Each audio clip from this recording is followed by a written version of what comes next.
ครับคุณผู้ชมครับวันนี้ผมได้รับเกียรติจากพระอาจารย์พระศักยวงศ์วิสุทธิ์หรือพระอาจารย์อนินท์รวมถึง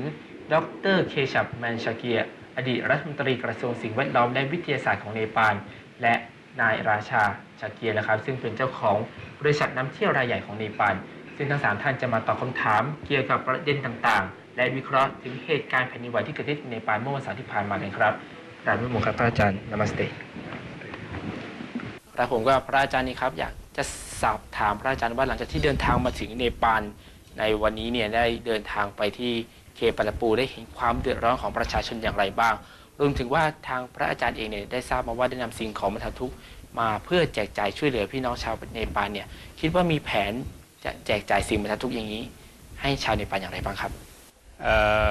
ดูแล้วก็คือถ้าเราดูฟังจากข้างนอกนี้ก็คือเป็นภาพที่หดหู่ที่น่าสงสารมากๆแล้วในแง่ของแผนในการที่จะพัฒนาหรือในการที่จะช่วยเหลือเองก็ดูแล้วมันไม่มีระบบแม้แต่รัฐบาลเองก็ไม่มีระบบแม้แต่ภาคประชาชนเองก็ไม่มีระบบดูแล้วมันไม่มีระบบเลยทุกสิ่งทุกอย่างมันโกลาหลกันหมดก็คงจะเป็นวัฒนธรรมคงจะเป็นเรื่องปกติของเวลาเกิดฉุกเฉินแต่ว่าน่าสงสารตรงที่ว่า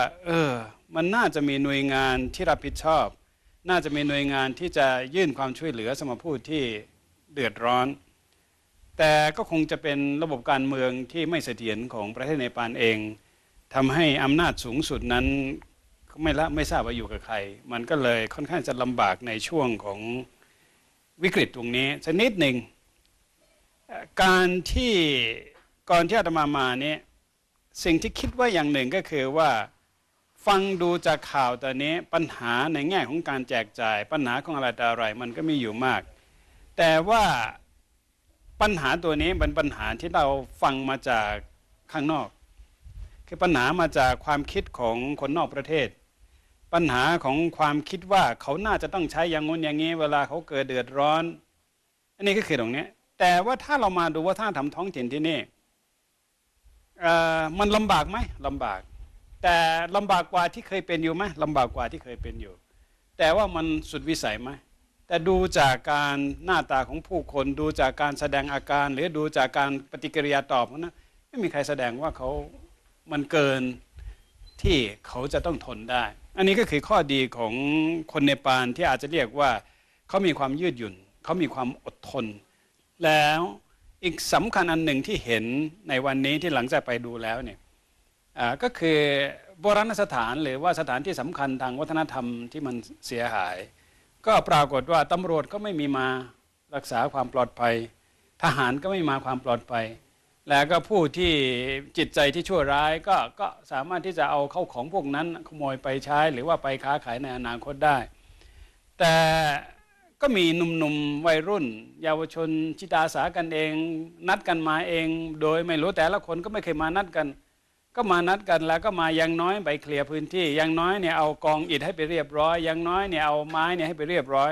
นั่นก็คือภาพที่สวยงามอันหนึ่งที่เห็น So Dr. Keshab, as you the former Minister of the Environmental and Science, what do you think is going to be the environmental effect after the earthquake this Saturday, and maybe what the government should do to fix that? The environmental aspect, now because of the earthquake, the environmental consequences take place. One thing is that the two plates fighting, the mountains rise.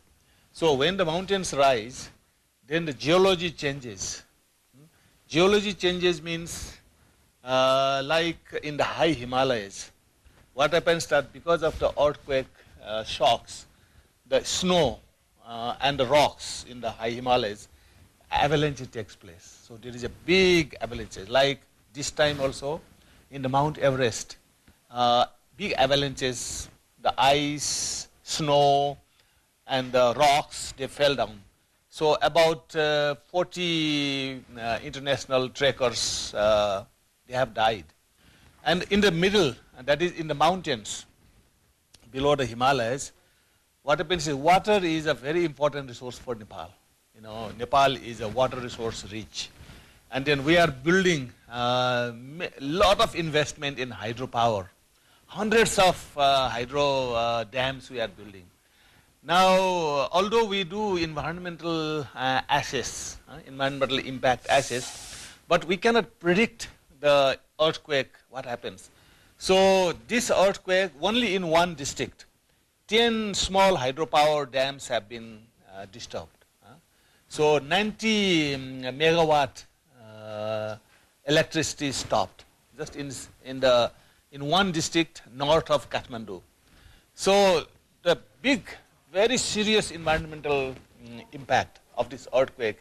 lies in the water resource, hydroelectricity, because Nepal has to depend on hydroelectricity. And Nepal's all economy,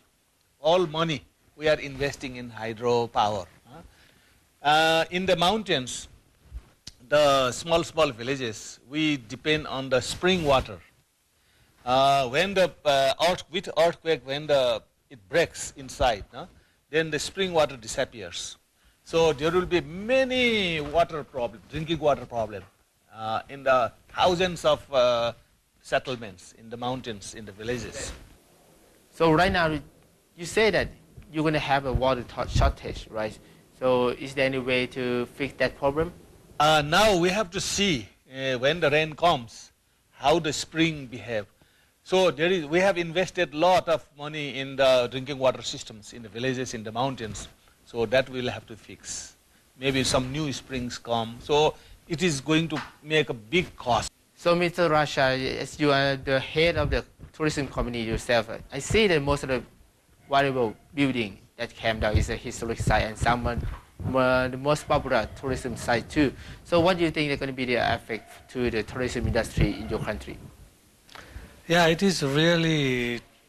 tragedy for Nepalese people, as well as to the whole world. I mean, for the UNESCO, which is certified, I mean, by UNESCO as a world heritage. In Nepal, we have lots of old heritages, cultural sites, which is very much badly damaged, affected, which is really pity for Nepalese and also the world heritage. And it is very much effect to our tourism business. And tourism business is one of the most business for the Nepali economy, which is playing a role for the Nepalese economy. And we are now really don't know what shall we do, because it starts cancelled all the groups from the abroad, and more hotels now closed down because due to earthquake and many people went back to their hometown, and so we cannot provide service. And also like who come for the trekking, I mean due to the snow avalanches, many trekkers died. So not only cultural heritage, also our natural heritage also now damaged, so which will be very much badly affect in tourism and for the Nepalese economy also. So how long do you think that the Nepalese need to reconstruct this building? Oh, at least it will take, I think, to make it same as previous, maybe 10 years, because there are lots of sites, I mean, which cannot be renovated within few years. So, and this is very much like a traditional architect, Newari architect, which is gonna maybe take long time to, I mean, rebuild, because this is not like the concrete, because it's a wooden and with carvings, and so it will take even a small piece of wooden carving to carve. It will take like maybe 6 months. So, like there are so many carvings, so which gonna take long time to rebuild it. ครับคุณผู้ชมและนี่คือแง่มุมและบทวิเคราะห์ใน3ประเด็นใหญ่ที่เนปาลกำลังเผชิญนะครับจากพระอาจารย์พระศักยบุญวิสุทธิ์ที่ได้ลงพื้นที่ช่วยเหลือเพื่อนพี่น้องชาวเนปาลของเรารวมถึงแง่มุมในด้านประเด็นสิ่งแวดล้อมและธุรกิจการท่องเที่ยวของเนปาลหลังจากเผชิญกับแผ่นดินไหวครั้งใหญ่จาตุรงค์ศิรินทร์ภัทราวันทศพลชัยสมฤทธิ์ผลทีมข่าว Springnews รายงานจากกรุงกาฐมาณฑุประเทศเนปาล